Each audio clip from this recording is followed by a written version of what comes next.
믿음이 연약한 자를 너희가 받되 그의 의견을 비판하지 말라. 어떤 사람은 모든 것을 먹을 만한 믿음이 있고 믿음이 연약한 자는 채소만 먹느니라. 먹는 자는 먹지 않는 자를 업신여기지 말고 먹지 않는 자는 먹는 자를 비판하지 말라. 이는 하나님이 그를 받으셨습니다. 남의 하인을 비판하는 너는 누구냐? 그가 서 있는 것이나 넘어지는 것이 자기 주인에게 있음에 그가 세움을 받으리니 이는 그를 세우시는 권능이 주께 있습니다. 어떤 사람은 이 날을 전날보다 낮게 여기고 어떤 사람은 모든 날을 같게 여기나니 각각 자기 마음으로 확정할지니라. 나를 중히 여기는 자도 주를 위하여 중히 여기고 먹는 자도 주를 위하여 먹으니 이는 하나님께 감사하며 먹지 않는 자도 주를 위하여 먹지 아니하며 하나님께 감사하느니라. 우리 중에 누구든지 자기를 위하여 사는 자가 없고 자기를 위하여 죽는 자도 없도다. 우리가 살아도 주를 위하여 살고 죽어도 주를 위하여 죽나니 그러므로 사나 죽으나 우리가 주의 것이로다. 이를 위하여 그리스도께서 죽었다가 다시 살아나셨으니 곧 죽은 자와 산 자의 주가 되려 하심이라. 내가 어찌하여 내 형제를 비판하느냐? 어찌하여 내 형제를 업신여기느냐? 우리가 다 하나님의 심판대 앞에 서리라. 기록되었으되 주께서 이르시되 내가 살아노니 모든 무릎이 내게 꿇을 것이요 모든 혀가 하나님께 자백하리라 하였느니라. 이러므로 우리 각 사람이 자기 일을 하나님께 직고하리라. 그런즉 우리가 다시는 서로 비판하지 말고 도리어 부딪힐 것이나 거칠 것을 형제 앞에 두지 아니하도록 주의하라. 내가 주 예수 안에서 알고 확신하노니 무엇이든지 스스로 속된 것이 없으되 다만 속되게 여기는 그 사람에게는 속되니라. 만일 음식으로 말미암아 내 형제가 근심하게 되면 이는 내가 사랑으로 행하지 아니함이라. 그리스도께서 대신하여 죽으신 형제를 내 음식으로 망하게 하지 말라. 그러므로 너희의 선한 것이 비방을 받지 않게 하라. 하나님의 나라는 먹는 것과 마시는 것이 아니요 오직 성령 안에 있는 의와 평강과 희락이라. 이로써 그리스도를 섬기는 자는 하나님을 기쁘시게 하며 사람에게도 칭찬을 받느니라.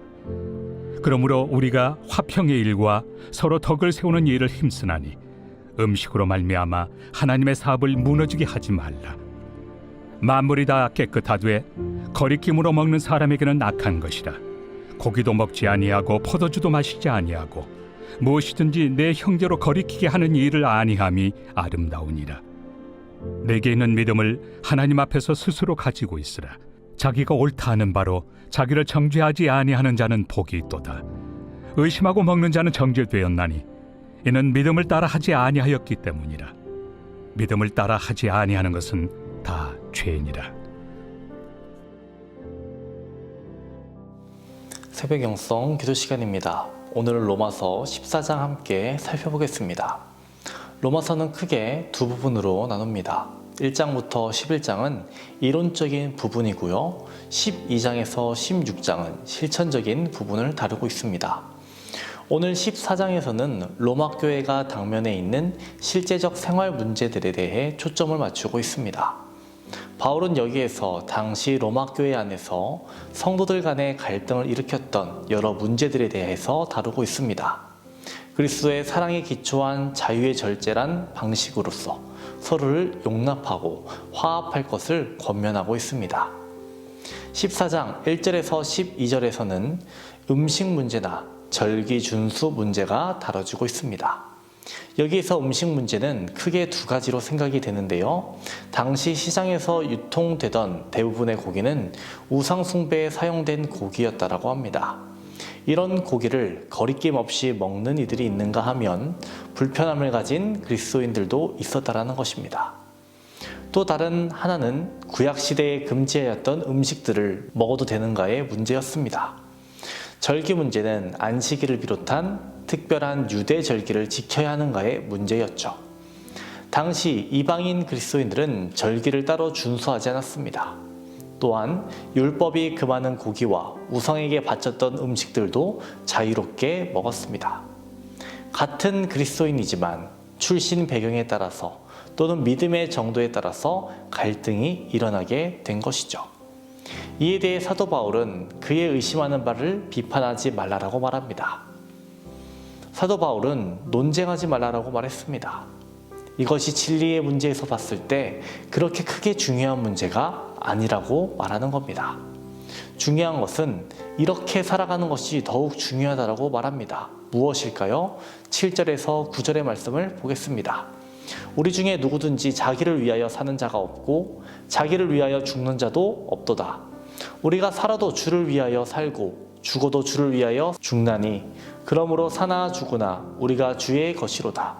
이를 위하여 그리스도께서 죽었다가 다시 살아나셨으니 곧 죽은 자와 산 자의 주가 되려 하심이라.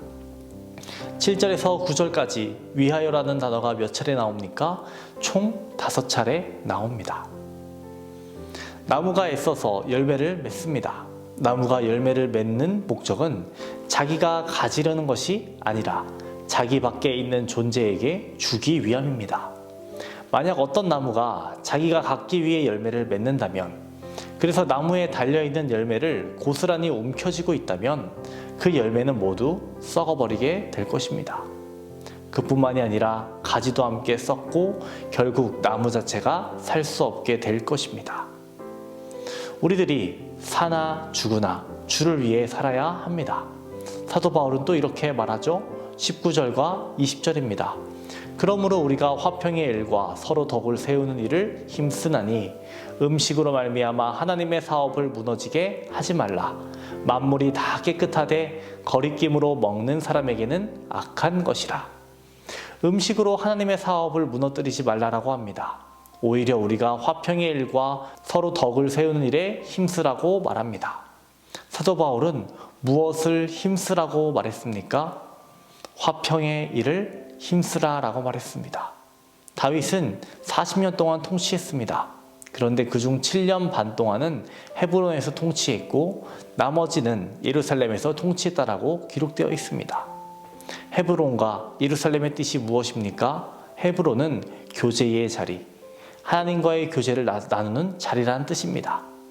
예루살렘은 평화의 터전을 뜻합니다. 다윗은 30세의 왕이 되어 37세부터 70세까지 평화의 터를 닦았습니다. 이처럼 평화의 터를 닦을 수 있었던 것은 무엇이 기반이 되었기 때문입니까?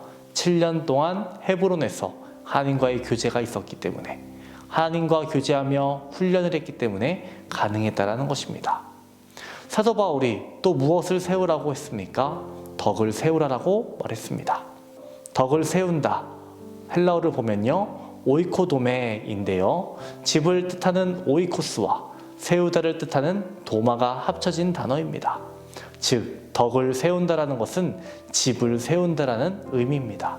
누군가와 더불어 살기 위해 집을 세우는 것과 같은 삶을 살아가라라는 것입니다.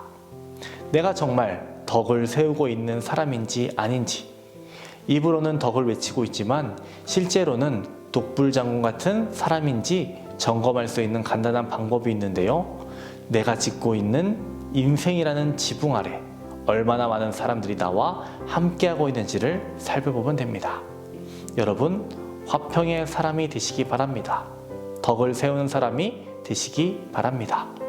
오늘 하루도 화평의 일에, 덕을 세우는 일에 힘쓰는 저와 여러분 되시기를 주님의 이름으로 축원합니다. 오늘은 월요일입니다. 월요일 공동기도 제목은 나라와 민족을 위한 기도입니다. 이 땅의 영적인 회복과 자유민주주의를 위해서, 분열과 갈등이 사라지고 국민통합과 화합을 위해서 경제가 회복되고 복음을 전하는 선교대국이 되기를 기도해 주시기 바랍니다. 기도하겠습니다. 우리에게 화평의 길을 알려주신 하나님, 우리의 걸음걸음을 인도하여 주옵소서. 화평의 일과 덕을 세우는 데 힘쓰는 우리 모두 되게 하여 주옵소서. 사나 죽으나 하나님의 영광을 위해 살아가는 성숙한 그리스도인 되게 하여 주옵소서. 오늘은 나라와 민족을 위해 기도합니다. 이 나라 이 민족에게 영적인 회복을 허락하여 주옵소서. 자유민주주의가 무너지지 않게 하시며 분열과 갈등 사라지게 하옵소서.